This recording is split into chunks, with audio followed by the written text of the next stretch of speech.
Good morning guys. Very good morning. आशा करती हूँ आप सब अच्छे होंगे। मैं भी ठीक हूँ। मेरे मोटिवेशनल ब्लॉग बी पॉजिटिव में मंजुला सक्सेना आपका स्वागत करती हूँ। आज एक नई मोटिवेशनल स्टोरी के साथ हम स्टार्ट करेंगे। टॉपिक है, ईश्वर उनका भी साथ देता है जो अच्छे होते हैं और बुरे लोगों का भी साथ देता है, पर जब बुराई बढ़ जाती है तो ईश्वर उनका साथ छोड़ देते हैं। पर अच्छे लोगों के साथ कितनी भी मुश्किलें आए, ईश्वर कभी उनका साथ नहीं छोड़ते हैं। यही अंतर है। ईश्वर सबको समान प्यार करते हैं, पर ऐसा नहीं है। जो सही होता है, जो ईश्वर को अच्छे से ओबे करता है, जो उनकी कमांड्स को मानता है, कहीं ना कहीं उस पर कृपा दृष्टि हमेशा बनी रहती है। आपको एक स्टोरी बताती हूँ। एक मास्टर साहब थे, बहुत परेशान थे अपनी जॉब के लिए। उनको कहीं जॉब नहीं मिल रहा था। कई लोगों से उन्होंने कहा। लास्ट में एक सज्जन ने उनकी मदद की और उनको जॉब मिल गया।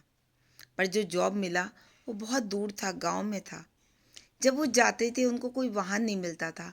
कभी पैदल चलते थे, कभी किसी से लिफ्ट लेते थे। बड़ी मुश्किल से वो अपने विद्यालय तक पहुंच पाते थे। पर उस मीन टाइम में उस व्यक्ति ने, उस मास्टर साहब ने एक प्रण लिया कि ईश्वर जब मुझे सिलेक्ट कर देगा कि मैं कोई वाहन खरीद लूँ तो मैं दूसरों की मदद जरूर करूँगा, क्योंकि आज मैं जितना परेशान हूँ उतने दूसरे लोग ना हों। फिर जब उनके पास पैसे हो गए तो उन्होंने बैंक से लोन थोड़ा लेकर मिलाकर एक बाइक खरीदी। जब बाइक खरीद ली और वो उस पर चलने भी लगी तो उनसे भी लोग लिफ्ट मांगने लगे। तो उन्होंने एक पल की भी देरी नहीं की और हर व्यक्ति को लिफ्ट देते थे जिसको वो दे सकते थे।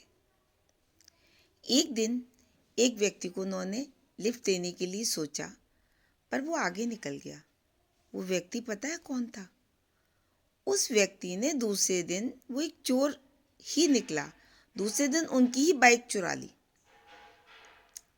अब वो पहचान तो गए जब वो लेके निकला, पर उनकी सज्जनता देखिए।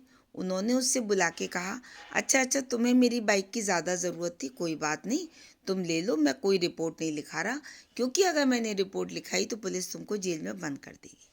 वो मुझे अच्छा नहीं लगेगा। वो भी सोचने लगा, कैसा अजीब आदमी है। पर उसने पता है मन में क्या सोचा?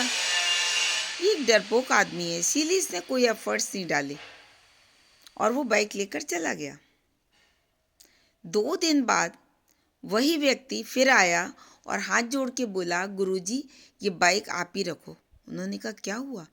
कहने लगा, ये बाइक तो मुझसे ज़्यादा, आपसे ज़्यादा फेमस है। ये जहाँ जाते हैं लोग कहते हैं मास्टर जी की बाइक है, मास्टर जी की बाइक है। 2 जगह में जेल जाने से बचा। पर मैं अब ये अनर्थ और नहीं करूँगा। मुझे समझ में आ गया कि आप क्या हैं और आपकी गाड़ी क्या है। आप इसे रखें।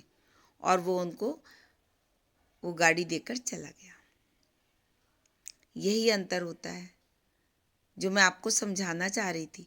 किसी भी मोटिवेशनल स्टोरी में देखा जाए तो कोई कुछ नहीं होता, और सोचिए तो बहुत कुछ होता है सोचने को। क्या था? मास्टर साहब अच्छे थे, भगवान उनके साथ था, ईश्वर। उनकी मेहनत की कमाई की बाइक थी। मास्टर साहब को उनकी बाइक बिना किसी एफर्ट्स के अपने अच्छे कर्मों के द्वारा वापस मिल गई। और वो व्यक्ति जिसने बुरे कर्म किए, उसने चुरा लिया, एक और अपने पाप में इजाफा करा, और उसके बाद उसकी क्या दशा हुई? And God tempted him. ईश्वर ने ही उसको ऐसा बाध्य कर दिया कि देखिए, ऊपर वाले का न्याय देखिए, कि वो खुद आके उस बाइक को वापस कर गया। क्या समझ में आया दोस्तों? हर पल, हर क्षण हमारा ईश्वर के हाथ में है। बिल्कुल ना सोचें, एक मिनट को भी ना सोचें कि ईश्वर हमारे साथ नहीं है। हमेशा होते हैं। कोई क्षण ऐसा नहीं जाता, कोई पल ऐसा नहीं जाता कि जब भगवान हमारे साथ नहीं हो। सिर्फ हमारे सोचने का नज़रिया बदल जाता है। सिर्फ हमारे धैर्य की कमी हो जाती है।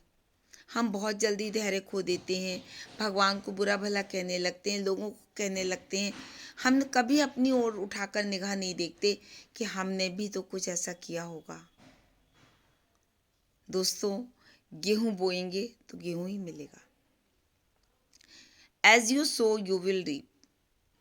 इसलिए ईश्वर के प्रति विश्वास को कभी कम मत करिए। ना होता है ना होगा। ईश्वर ही एक ऐसे शक्ति है जो हर समय हमारे साथ रहती है। आशा करती हूँ आपको स्टोरी पसंद आई होगी।